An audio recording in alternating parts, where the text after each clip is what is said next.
Boa tarde a todos, estão aqui conosco no nosso canal Jurista, primeira live do ano, né? Gostaria de falar um pouco sobre a nossa plataforma, o que é o Jurista, para quem não conhece, né, a nossa empresa. Eu sou o CEO do Jurista, meu nome é Fernando Souza, trabalho com instituições de ensino há 17 anos, e nossa proposta com o Jurista, nós somos uma EdTech e começamos a operar, né, efetivamente em julho do ano passado. Nós temos a proposta de revolucionar o ensino da prática jurídica. Então, nossa plataforma é um simulador realístico da prática jurídica, utilizada em universidades, faculdades de direito, cursos preparatórios para a OAB, pós-graduações. E nós queremos ir muito além de sermos um LMS de ensino de práticas jurídicas. E por isso, nos nossos contatos, as pessoas que a gente vai convidando, né, para conhecer a nossa metodologia, a gente se encontra com várias pessoas de referência da área e eu não posso deixar de convidá-los para falar com o nosso público com relação à carreira jurídica, sobre novas ideias, e opiniões relacionadas à atividade jurídica, e por isso hoje nós convidamos aqui o doutor Mauro Martins. Ele é advogado, especialista em inovação e tecnologia, tem passagens pela Microsoft, Vale do Silício, Universidade de Stanford. Ele é certificado numa metodologia da doutora Tessa Manuela, lá do Canadá, é uma das 12 pessoas no mundo certificadas com a metodologia de legal design da doutora Tessa Manuela, e conosco, então, para fazer um bate-papo sobre possibilidades da carreira jurídica além do convencional, doutor Mauro Martins. Doutor Mauro, seja bem-vindo com a gente aqui, nesse bate-papo, né, com relação à carreira jurídica, né? Então, as pessoas muito interessadas no tema, a gente vê que é muito hoje falado de legal design, mas às vezes as pessoas não têm a dimensão, né, do que é. Então, com esse bate-papo, esperamos esclarecer, né, e apresentá-lo à nossa comunidade. Seja muito bem-vindo, né? Com você a palavra aí. Oi, Fernando, obrigado por me receber aqui, é um prazer, uma honra poder passar esse tempo com vocês, bater esse papo a respeito sobre carreiras jurídicas, né, e novas opções de carreiras jurídicas.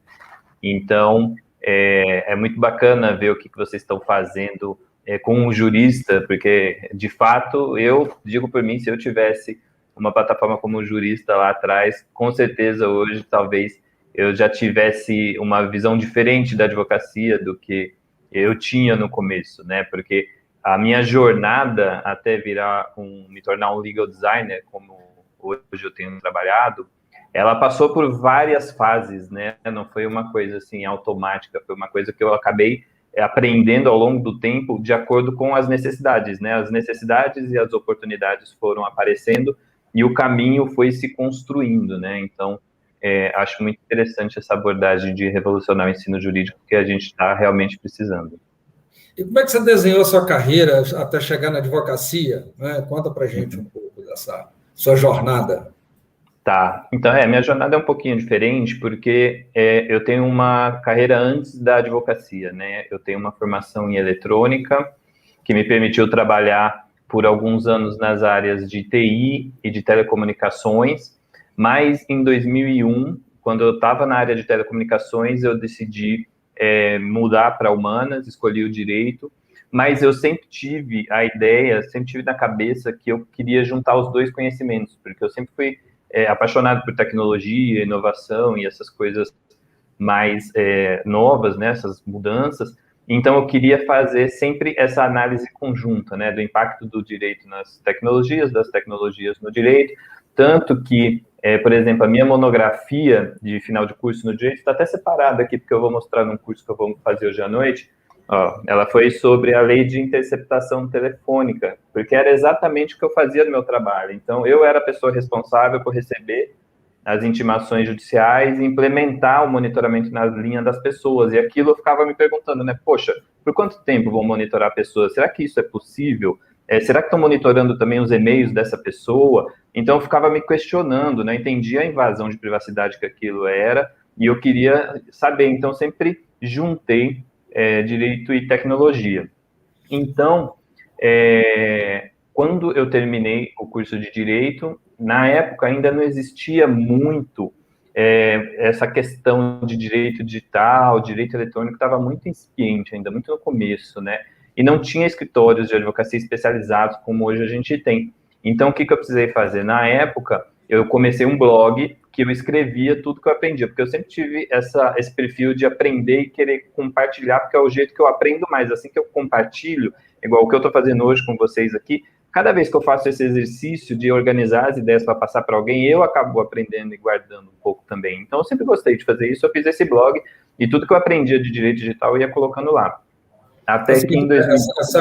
Essa conjugação de tecnologia, né, com o direito ajudou bastante aí na sua carreira hoje, né? Hoje eu olho para trás e vejo isso, parece bobagem, mas, por exemplo, o fato de eu lá atrás pensar em escrever um blog, já tinha um pouco essa minha conexão com o digital, entendeu? Por exemplo, eu não quis fazer um diário de papel, já pensei num blog, já na internet, eu fico digital, mas é porque a mentalidade já estava meio moldada, né? Eu já sempre pensava sempre no digital primeiro, né? Então, esse blog me ajudou a chegar no PK Advogados em 2012, que aí sim era um escritório especializado em tecnologia e inovação aqui no Brasil, em São Paulo, é um dos mais admirados por vários anos na Análise 500 nessa área, porque a gente tem muita gente lá que entende tecnologia e inovação. E lá, como você acabou comentando também na introdução, eu tive a oportunidade de ir para a Microsoft. Eu fiquei na Microsoft por 4 anos como secondment do PK. A gente sempre teve, a Microsoft está com a gente desde o começo, há mais de 20 anos, e a gente sempre teve posições internas dentro do departamento jurídico da Microsoft. E aí eu fiquei de 2012 a 2016 lá. E foi a grande oportunidade que eu tive, né? Não só de trabalhar em uma das empresas mais inovadoras do mundo, né? Mas também de estar lá num momento muito especial, que foi a entrada do CEO novo agora, do Satya Nadella, em 2014. Porque o que aconteceu? Quando ele entrou para substituir o Steve Ballmer, a Microsoft estava precisando fazer uma atualização, né? Assim, a gente via empresas como Facebook, Google, Apple, que estavam com aquela cara mais moderna, e a Microsoft ainda estava vendendo Office, Windows, as tecnologias mais antigas. Então, ele veio para melhorar o mix de produtos da Microsoft nessas novas tecnologias. Então, cloud, que agora a Microsoft é super forte, então outras tecnologias. Só que o mais interessante é que ele fez isso não foi de uma forma só focada no mix de produto ou no posicionamento de branding da companhia, foi uma transformação cultural. E o mais legal é que envolveu não só as áreas de negócios, os programadores, envolveu toda a companhia, inclusive o jurídico. E aí a gente foi para um summit lá em Seattle, na sede da Microsoft, onde o Satya fez uma provocação para a gente, né? Porque até então era engraçado isso, embora eu estivesse dentro de uma empresa de alta tecnologia e eu fizesse contratos que eu entendia que eram diferenciados, então eu pensava assim, poxa, eu sou um advogado diferenciado porque eu sei fazer um contrato de licenciamento de software em nuvem, que pouca gente sabe. Então, isso já é super digital, mas na verdade não era, porque era só o conteúdo do contrato que estava diferente, mas o jeito de trabalhar ainda era o mesmo. E o Satya fez exatamente essa provocação. Ele falou, olha a empresa que vocês trabalham, mas vocês trabalham do mesmo jeito que os advogados trabalhavam há 200, 300 anos atrás. Será que vocês não conseguem ser mais simples, mais ágeis, mais eficientes, dar mais resultado, né, serem mais arrojados? E isso ele colocou nos posters que entregaram para a gente, que eu tenho até hoje aqui no meu escritório, na parede, para sempre lembrar, porque foi esse dia que virou uma chave na cabeça, entendeu? Que eu comecei a voltar para a minha mesa de trabalho e questionar tudo que eu fazia para ver se eu estava fazendo como se fosse assim, foi assim, então eu faço assim porque falaram que tem que ser assim, ou se eu conseguia fazer aquilo de uma forma mais eficiente.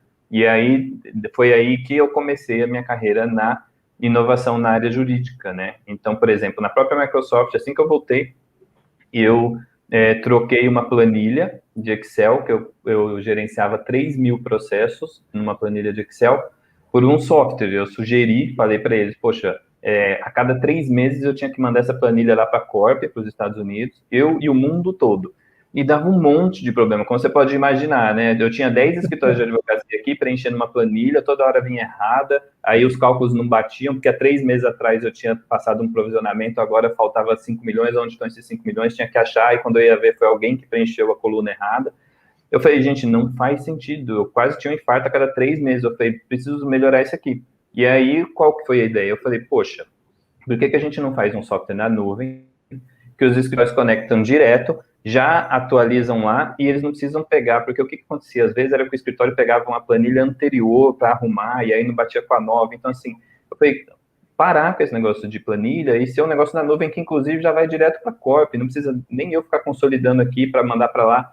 Enfim, eles aceitaram a ideia, me deram um budget, um time na Índia, a gente construiu a plataforma. Hoje, o Litigation Tracker é a plataforma oficial da Microsoft no mundo inteiro para gestão de processos, e nasceu desse insight lá em 2015 que o Satya fez com a gente, né? Ele provocou a gente a repensar a forma como a gente trabalhava, considerando as ferramentas que a gente tem na mão hoje em dia, né?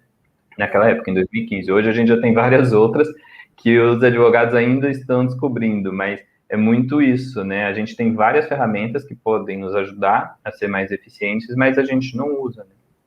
A partir de um problema, mas a empresa, você falou que a mudança do CEO, e a provocação foi fundamentais para que fizesse a mudança, né? E nós estamos falando aqui de 5 anos, né? Não é uma coisa tão distante assim, né? E de uma empresa mundial, né? A Microsoft, todo mundo usa, né? Algum produto da Microsoft, né? Então, ou seja, todo lugar tem oportunidade, né? Exato, né? Se você for pensar que numa empresa como essa teve oportunidade, é óbvio que nas organizações jurídicas mais tradicionais, sejam elas escritórios de advocacia, departamento jurídico de empresas mais tradicionais, ou até em órgãos públicos, se fizerem o que eu fiz, de parar e olhar, poxa, será que eu estou fazendo isso da maneira mais eficiente, ou será que não tem algo que me ajuda a fazer isso de uma forma mais rápida, mais barata, menos arriscada, que reduza o risco? Vai ter, eu tenho certeza que vai ter, porque hoje tem muita plataforma para ajudar nesse trabalho, né? E o nosso... você está com curso agora, né, de Legal Design.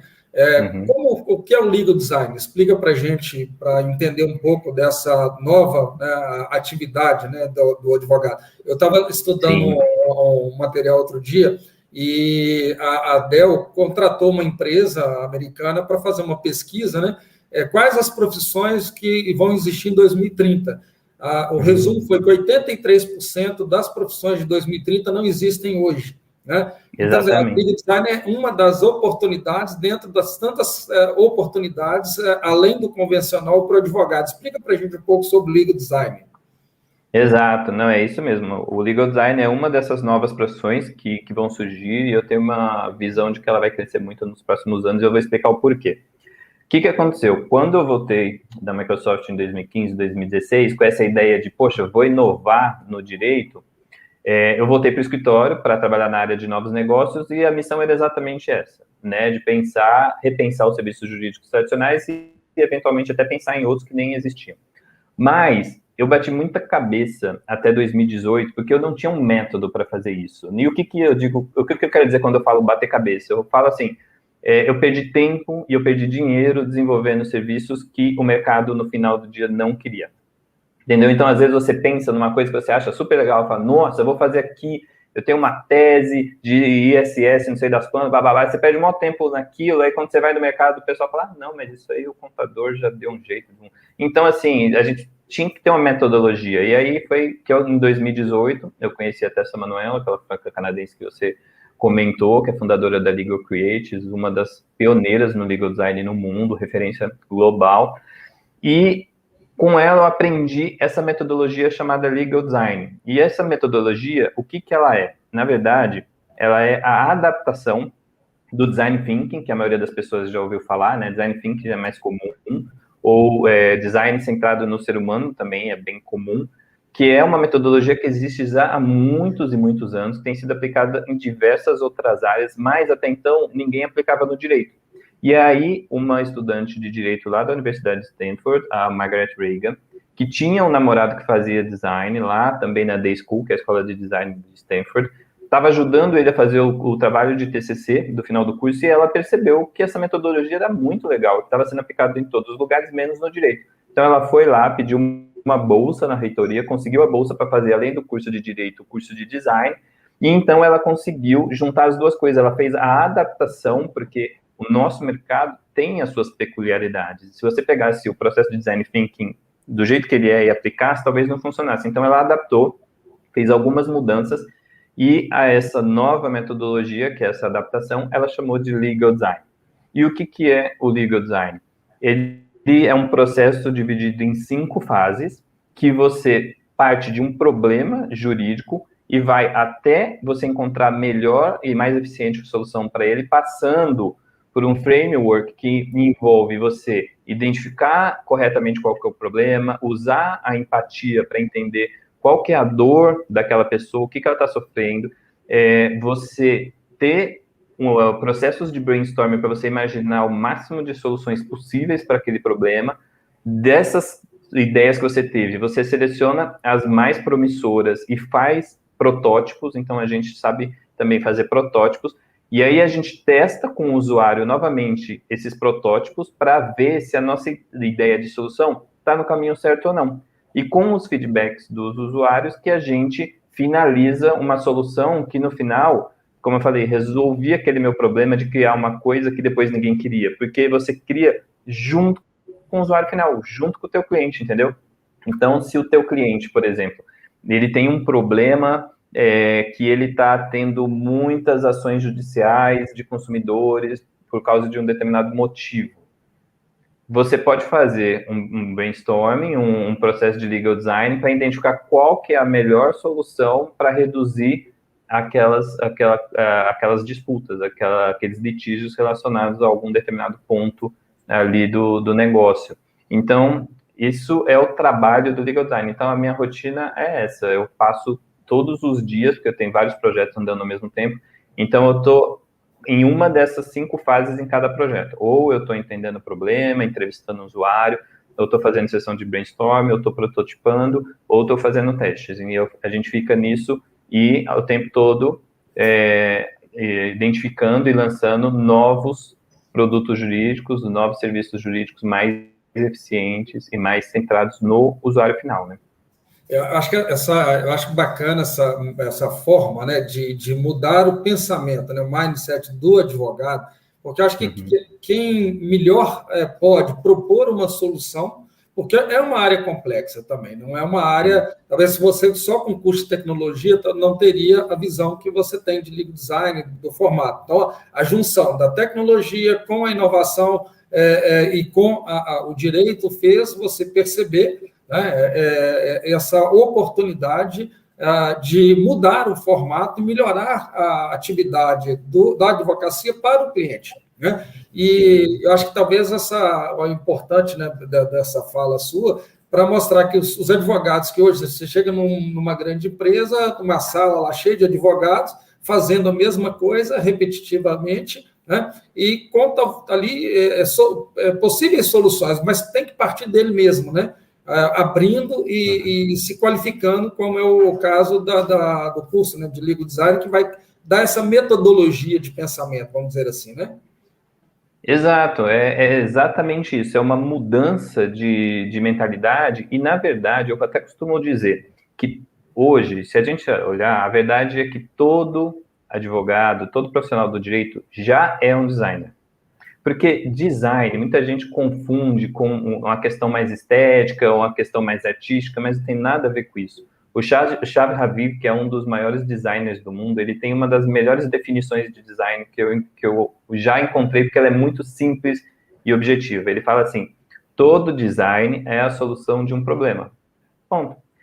Então, quando você pega, por exemplo, uma xícara, que eu não tenho uma aqui agora, mas aquela alça da xícara não foi criada por acaso. Aquilo ali resolve um problema, que é o como tomar uma bebida quente sem queimar a mão. Porque se você colocar num copo, você não consegue segurar. Então, toda solução, quando a gente olha o tênis que a gente calça, a cadeira que a gente senta, tudo ao nosso redor foi pensado para resolver um problema. Óbvio que, às vezes, o design coloca uma questão estética para um conforto nosso, mas, antes de mais nada, ele resolve um problema.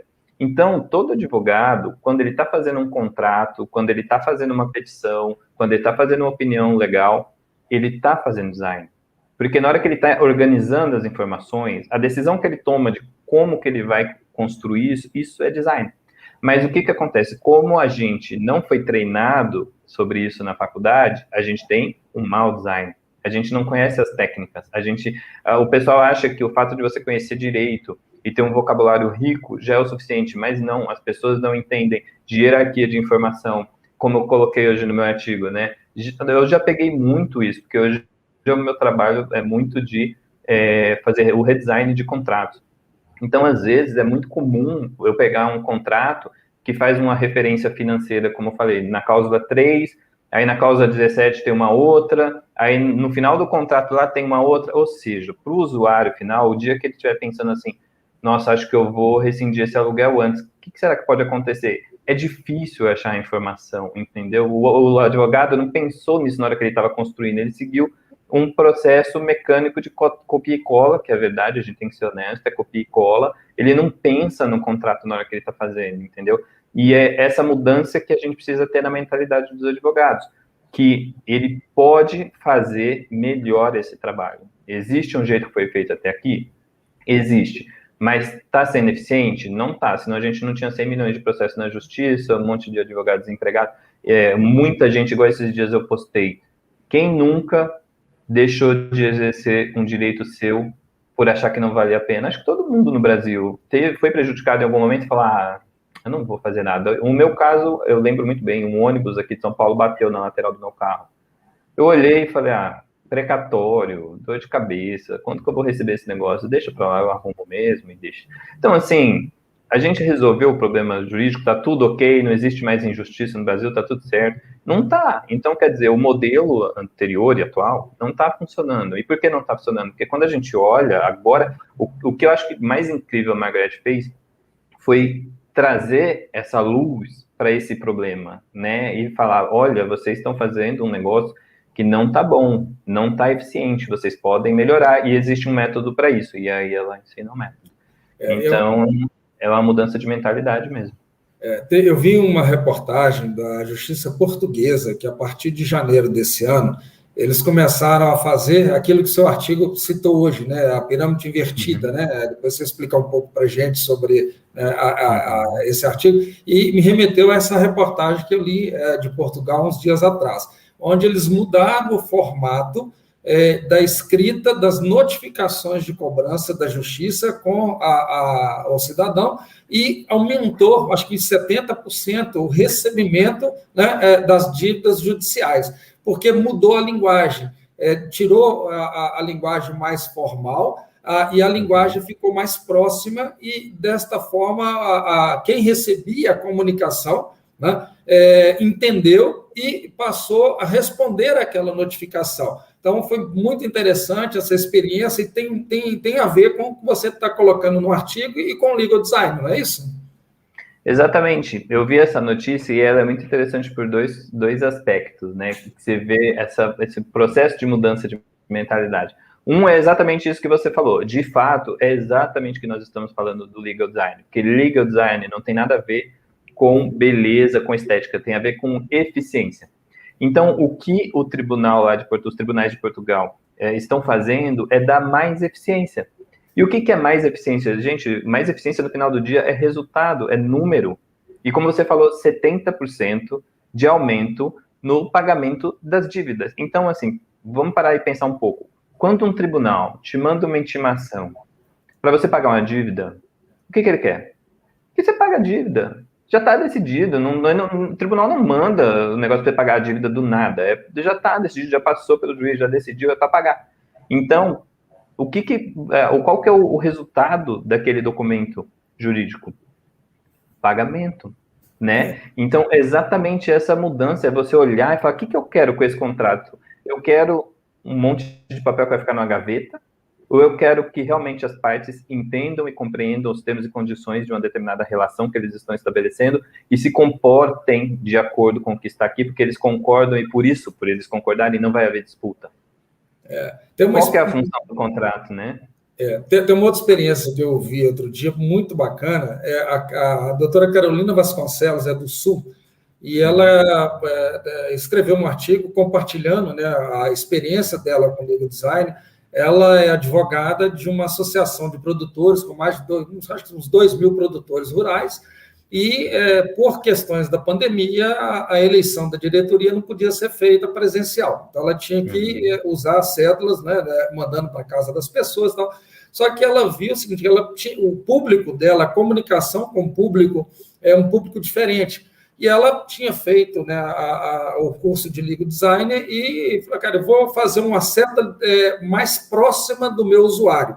E com isso ela teve uma resposta muito grande, muito superior ao que ela coloca no artigo dela, se ela tivesse mandado uma célula de papel sem ter essa linguagem próxima do cliente dela, né? E ela, segundo ela, e ela mostra no artigo até o modelo que ela utilizou, e quando a gente está acostumado com o advogado, vê um papel só escrita, né? Ela fez realmente um trabalho de design, de informação, de comunicação, acredito, né, eu tenho os passos todos que você está colocando, né, da metodologia, mas e foi no objetivo, né? Ela precisava ter o quórum mínimo, mas estimulando aqueles usuários a devolverem pelo correio a cédula de votação, e teve o resultado esperado, ela muito melhor se não tivesse usado a metodologia, né? Eu acho que foi no objetivo que ela precisava, né? Exatamente. Ela aplicou perfeitamente o que ela aprendeu no curso de design, que é isso, é só isso. Às vezes o pessoal faz muito... né, coloca uma coisa hollywoodiana em torno das coisas, mas não é. No final do dia, é simples como isso. É você entender qual é o seu objetivo e fazer o design do seu serviço jurídico de acordo com a pessoa que vai usá-lo, porque conforme você faz de acordo com o usuário, que a gente chama, né, é muito mais fácil de você obter o resultado que você quer, né?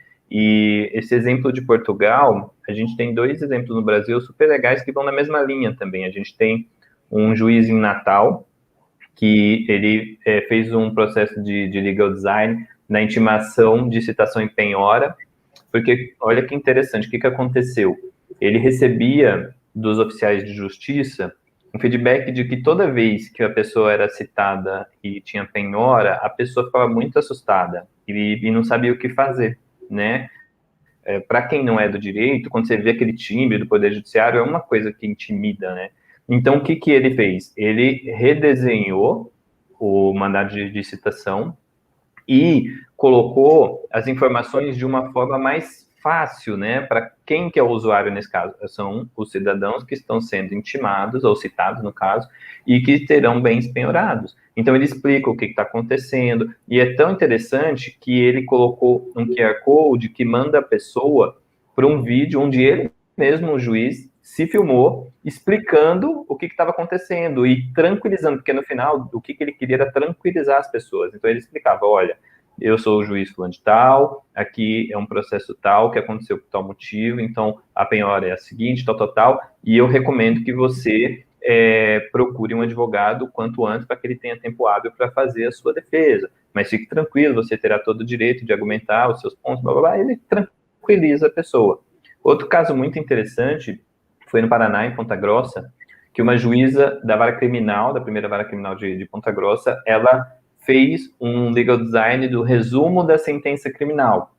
Porque é aquilo que a gente fala, né? Pensa, se existe um usuário do serviço Direito e Justiça que está numa situação complicada, é aquele que é condenado criminalmente.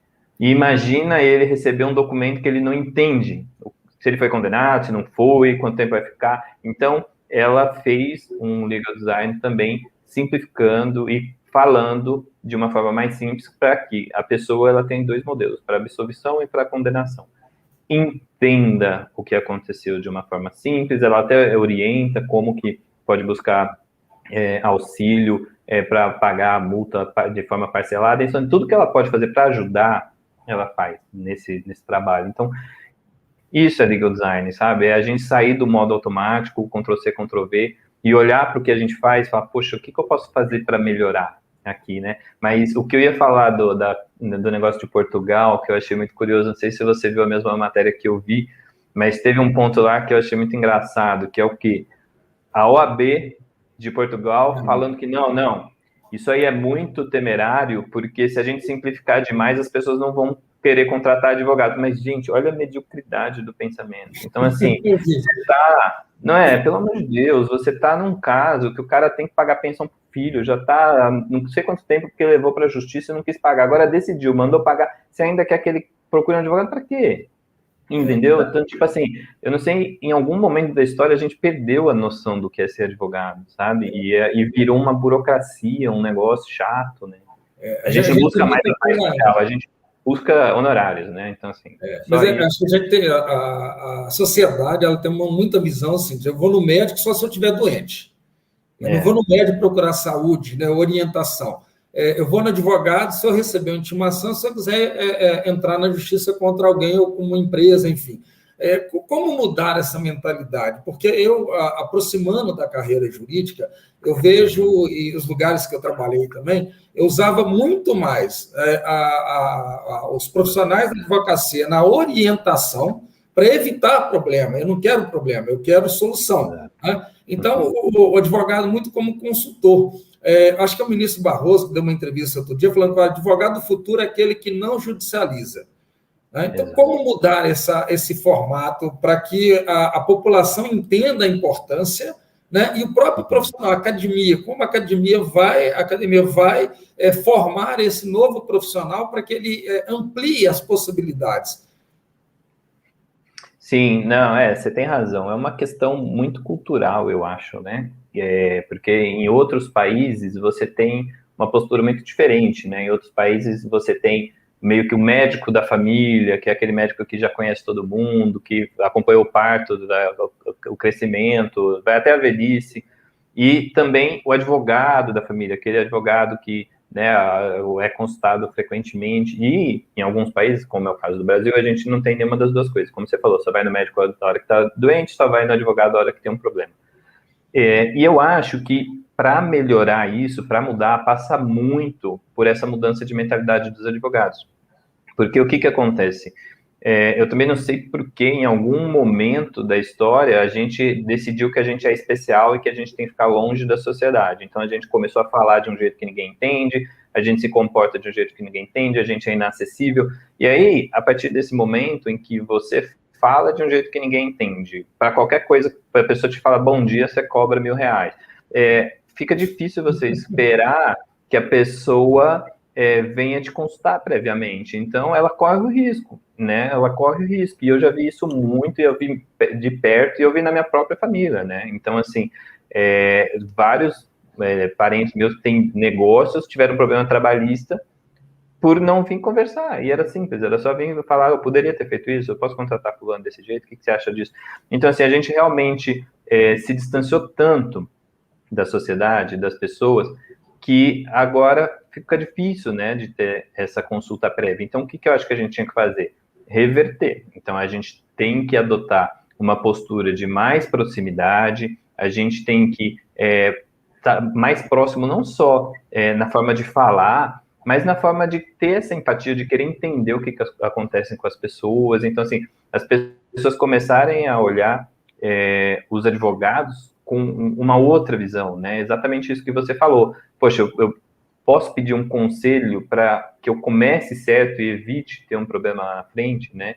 Então, eu acho que isso vai ser o tom nos próximos anos, porque eu já vi que, como o legal design, né, tá crescendo muito, eu já vi muitos advogados que estão indo nessa linha. E esse movimento de se aproximar da sociedade, ele vai junto com um outro movimento que a gente tem visto, que é a ascensão das pessoas que já são nativos digitais, pessoas que nasceram no ano 2000, né, 95 ali, que já estão entrando no mercado de trabalho, já tem um poder aquisitivo, já contrata. A exigência, a necessidade, a expectativa desses clientes é completamente diferente de você, se você tem aqueles clientes de planejamento sucessório de 90 anos, entendeu? Eles querem outra coisa, eles querem uma coisa dinâmica, eles querem que você fale a linguagem deles. Então, assim, os advogados que perceberem que as gerações estão mudando e conseguir fazer essa migração para atender as necessidades das gerações que estão por vir agora, que estão começando agora, vai ter muitas oportunidades no futuro, porque o pessoal fica olhando para o passado, né? Então, assim, aqueles clientes, mas tem aquele cliente que ainda adora um mogno na entrada, com mármore Tá, mas eles vão morrer nos próximos anos.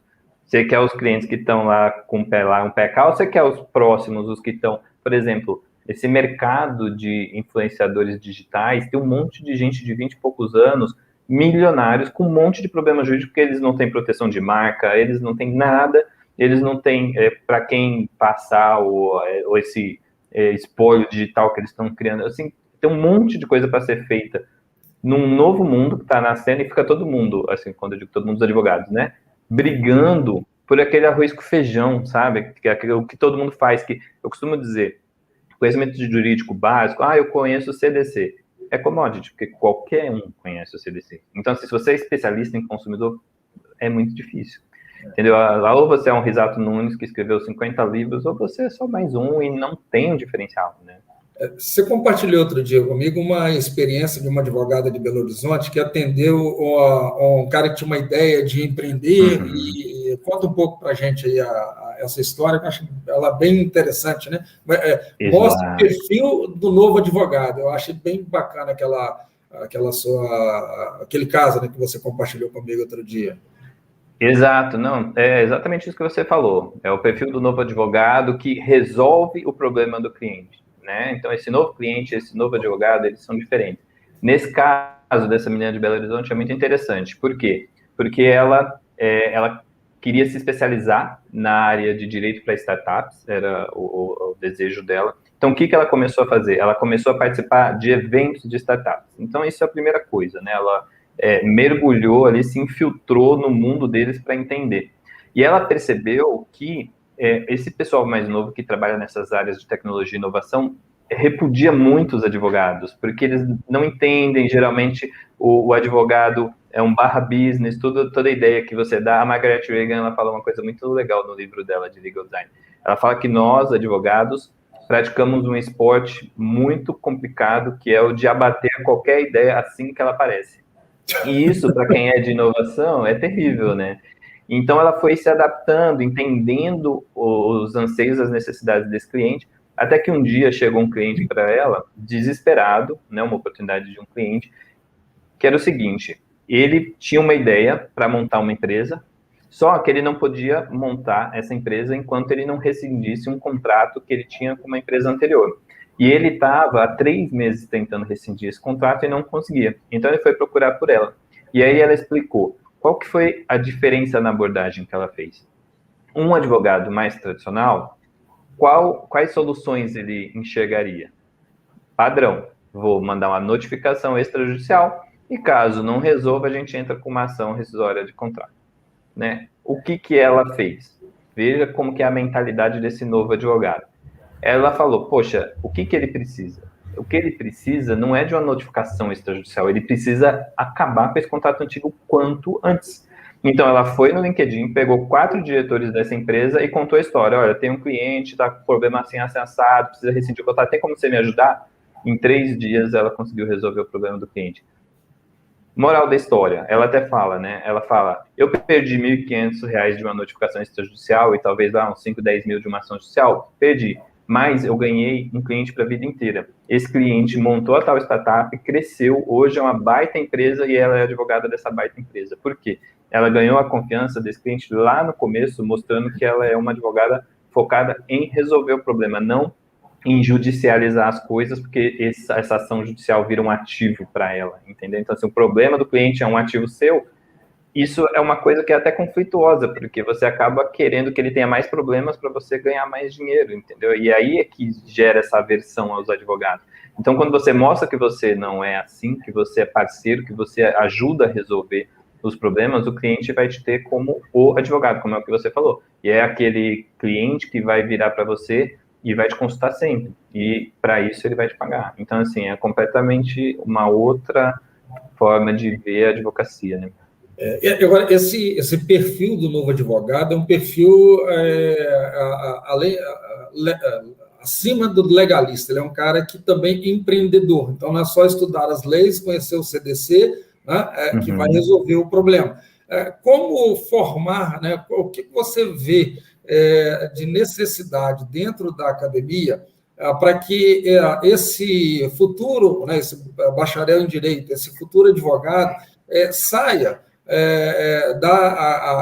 do curso com essa visão, porque também ele não vai aprender em 5 anos toda a questão legal para passar na prova da OAB, que você não tem como, ele vai passar por esse ritual, né? Mas ele também precisa enxergar esse potencial que está aí por vir, né, já estar posto, estar por vir também, tem muita coisa, a entrega de drones, por exemplo, quem vai fazer o contrato? O drone caiu na cabeça de alguém, quem paga a conta? Quem contratou é a empresa de drone, enfim, tem muitas questões aí para serem resolvidas, né?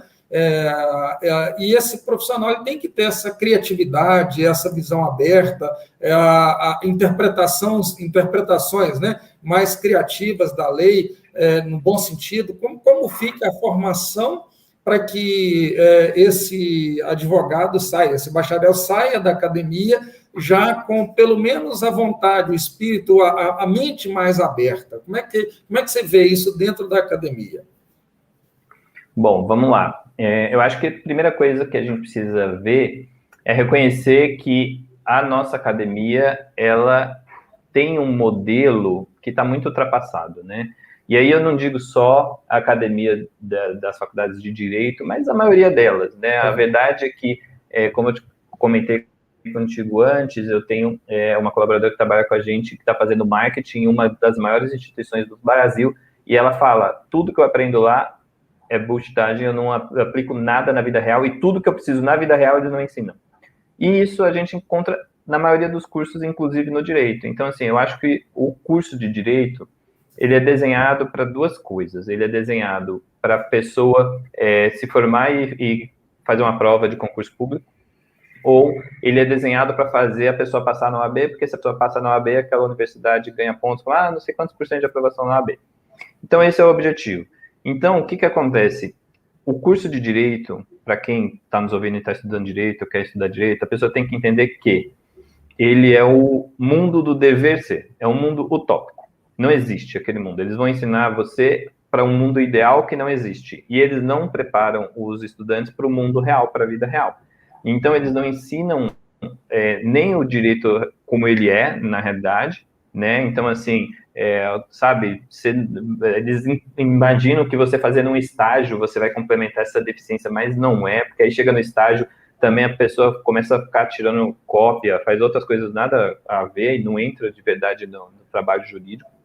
Então, o curso de Direito, ele é muito, muito, muito limitado ao dever ser.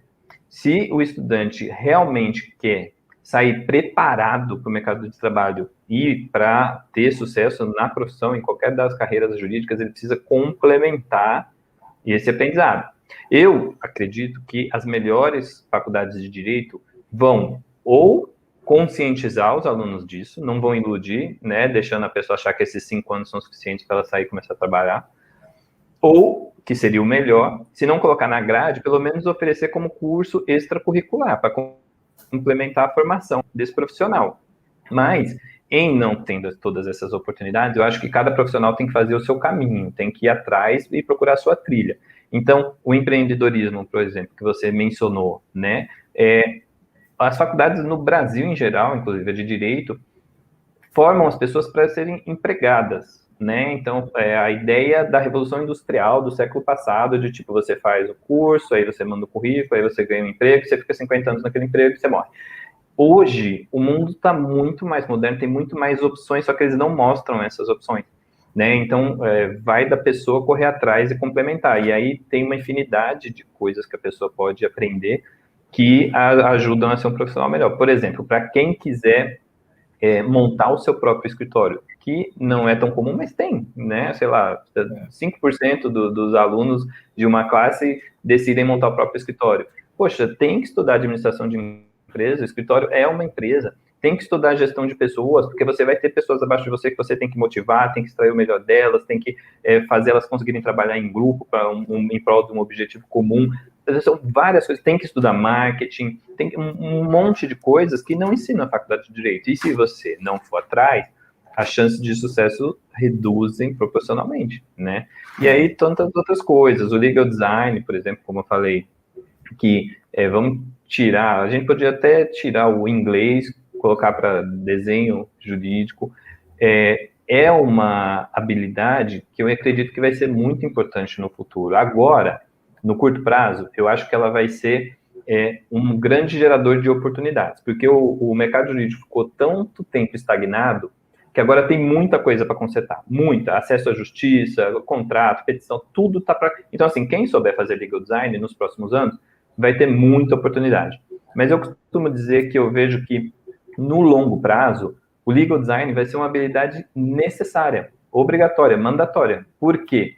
Pensa comigo, se eu sou um cliente, então, sei lá, eu sou diretor jurídico de uma grande multinacional, e eu contrato um advogado que domina a técnica do legal design e me entrega um resultado muito melhor, seja no contrato, seja no contencioso. Você acha que depois eu vou contratar um tradicional que não me entrega o mesmo resultado? Eu acho que não. Então, o que eu acredito? Que no futuro vai haver essa competição entre quem consegue entregar com legal design e quem não vai ser tipo o comissário de bordo que não tem inglês. Ele até consegue voar, mas só voa aqui no Brasil, voo curto, voo baixo. Então, vai ser o novo inglês, o legal design. Não vai ser mais... Nossa, a pessoa... não vai ser mais especial saber legal design. Vai ser o básico, sabe? Porque no fim do dia, é você fazer o melhor serviço jurídico possível e é isso que se trata o legal design. Então, fica complicado você comparar a qualidade dos serviços, né, no futuro. Então, acho que é uma habilidade que tem que entrar nessa trilha aí de conhecimento. O bacana é que nós temos aí algumas empresas, né, que trabalham com jurista, eles têm essa preocupação, inclusive usa a nossa plataforma como multidisciplinar. Então, ela coloca atividades acadêmicas, né, para o acadêmico do direito, mas envolvendo com medicina, com a psicologia. Então, eles fazem atividades jurídicas interligadas com outras habilidades, né, marketing, pessoal da área de contabilidade. Então, eles já estão se preparando, né, para virar essa chave, né, do ensino jurídico tradicional para esse novo profissional de direito, né, que vai ser, que vai realmente ter as melhores oportunidades, né? Acho que talvez o tradicional não morra, mas ele vai ficar lá, como você falou, eu posso escolher entre o que resolve o meu problema, que tem eficiência eficaz, e o outro que é amigo do meu pai, que é um parente, enfim. Mas esse vai ter uma oportunidade menor. Essa mudança, né, que nós estamos vendo, a transformação digital que aconteceu em tantas áreas, né, fortemente agora no direito. Né? É muito interessante. Como é que você vê essa questão do Brasil comparado com a experiência que você tem em outros lugares do mundo, conversando, né, com advogados do mundo inteiro? Como é que você vê essa questão hoje do ensino no Brasil, da formação do advogado no Brasil com outros países? Isso é muito diferente lá fora também, ou precisa também da mudança? Como é que funciona por lá? Sim, não, existe uma diferença, né, que eu acho muito, muito interessante, né, eu gosto bastante do modelo de ensino anglo-saxão, né, então dos Estados Unidos, do Reino Unido, que é um ensino diferente do nosso, né, o nosso como que o professor vem com todo o seu conhecimento e joga nos alunos durante a aula, os alunos tentam absorver ali o que dá, porque na hora você não consegue absorver tanto, e aí depois você tem que correr atrás e poucos são aqueles que conseguem complementar com leitura de livro, tal. Lá é o contrário, né? Lá eles trazem um caso e aí os alunos têm que estudar antes para no dia da aula debater o caso prático. Então, você tem que estudar antes, não tem como fugir de ler o livro. Então, você precisa ler e estudar antes, e no dia da aula é mais um debate e você precisa se posicionar. A não sei que você se esconda embaixo da cadeira, mas você não tem como chegar sem ter estudado. Se você não estudar, é melhor nem ir na aula. Então, isso muda bastante, né? Porque estimula o raciocínio, a solução de problemas complexos. Então, isso é diferente. Mas, o que eu tenho visto é que no final do dia, mesmo essa diferença de ensino, essa diferença, né? Não resolveu o problema do design dos serviços jurídicos, porque o legal design não está bombando só no Brasil, muito pelo contrário, ele está bombando no mundo inteiro. Para quem me acompanha no Instagram, sabe, eu coloco todos os dias notícias relacionadas a legal design no mundo todo, na Rússia, na Itália, na França, nos Estados Unidos, na Indonésia, em todo lugar, porque meio que, como eu falei, acendeu uma luz nos advogados do mundo todo, e todo mundo começou, por exemplo, na Legal Creatives, lá da Tessa Manuela, a gente é um grupo internacional, então a gente tem advogados do mundo todo, e todos têm as mesmas dores, os problemas são os mesmos, tanto que, como você vê, né, essa reportagem de Portugal mostra muito bem isso, né, os tribunais, muito provavelmente, lá, vendo o que está acontecendo em outros lugares do mundo, né, inspirados por outros lugares, aplicaram legal design, e os advogados logo viram isso como um risco de perda de receita e foram combater. Por quê? Porque provavelmente o direito tradicional de Portugal é muito parecido com o nosso, ineficiente, não visa o resultado, quanto pior, melhor. Então, assim, é um problema realmente global de melhora da eficiência dos serviços jurídicos. Eu queria que você compartilhasse também com o nosso público, Mauro. Você comentou uma vez também sobre um trabalho que você executou para um grande escritório, onde ele comprou um software muito grande, né? Uma coisa que eu gosto de falar muito, menos é mais. Tá? Vai nessa linha, né? Da simplificar. Aquela experiência sua de avaliar software jurídico para um grande escritório que comprou o melhor software do Brasil, mas que não resolveu o problema dele. Exato. Não, a gente tem vários casos como esse, né? Esse que eu comentei para ti, na verdade, foi uma grande empresa da área de saúde no Brasil, mas o problema é exatamente esse. Eles contrataram um software jurídico que eles gastaram uma fortuna para instalar, porque o setup é caro, né? Aquela primeira fase, e eles não usaram porque eles não souberam mexer. É muito engraçado. E isso acontece muito, muito, muito, é muito comum, porque às vezes, quando as pessoas falam em processo de transformação digital, elas vão primeiro na tecnologia, né? E a tecnologia geralmente é o último ponto. Antes, você tem que ter desenvolvido uma mentalidade digital, ou seja, saber e ter uma curiosidade a respeito das soluções digitais e a habilidade digital, saber mexer nas coisas. Como eles vão direto na tecnologia, então eles colocam a tecnologia que ninguém sabe mexer. E aí aconteceu exatamente isso, a gente foi contratado para solucionar o problema, e aí que entra o legal design, né? A gente analisou qual o problema, eles falaram assim, o problema é que a gente não tem habilidades digitais, mas a gente precisa fazer a gestão dos processos, que hoje está numa planilha de Excel, aquele problema que eu tinha lá em 2015, né? Eles faziam uma baita, gigante empresa de saúde no Brasil, fazia a gestão em Excel. A gente contratou um software, mas ele é muito complexo, a gente não está sabendo mexer. A gente, então, precisa de um software que faça essa gestão, que não seja tão complexo, mas que seja seguro. Então, o que a gente fez? Entendendo essa demanda, que era a dor deles, a gente fez uma pesquisa em 62 softwares jurídicos existentes no Brasil, analisou um por um, entrou a fundo em um por um, e conseguiu classificar aqueles que mais atendiam a essa necessidade desse cliente em específico. Entendeu? Então, isso é muito interessante, porque, por exemplo, quando você fala menos é mais, a gente teve um outro caso de uma empresa desenvolvedora de software para advogados também, mesma coisa, só que é uma outra área, na parte de inteligência artificial. Gastaram milhões para desenvolver o software, porque a inteligência artificial é caro para desenvolver, então eles gastaram muito. Ficou lindo, eles mostram para os clientes, os escritórios gostam, compram, mas sabe o que acontece? Em poucos meses a adoção despenca, porque os advogados não sabem mexer. E por que não sabem mexer? Porque o software é muito complexo. Então, o que acontece? É aquilo que eu falei, eles construíram uma solução sem pensar no usuário. Porque se você pensa no usuário e sabe que advogados, em geral, não são assim tão habilidosos com tecnologia, você tem que fazer uma coisa simples, o menos clique possível, que entregue para ele o que ele precisa da forma mais simples possível. E as empresas, via de regra, como elas pulam essa etapa, elas ficam brigando quem tem mais feature, né? Uma tem 280, outra tem 350, sendo que o advogado precisa de 5.